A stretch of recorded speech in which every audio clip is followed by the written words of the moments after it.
તો કોરોનાના કેસોમાં વધારો થતાં એએમએના પ્રેસિડેન્ટ ધીરેન મહેતા દ્વારા નિવેદન આપવામાં આવ્યું છે।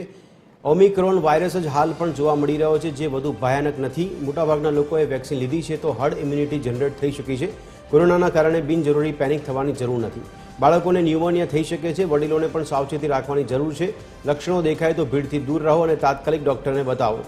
રોગપ્રતિકારક શક્તિ સારી રહે તે માટે સંતુલિત ખોરાક લો।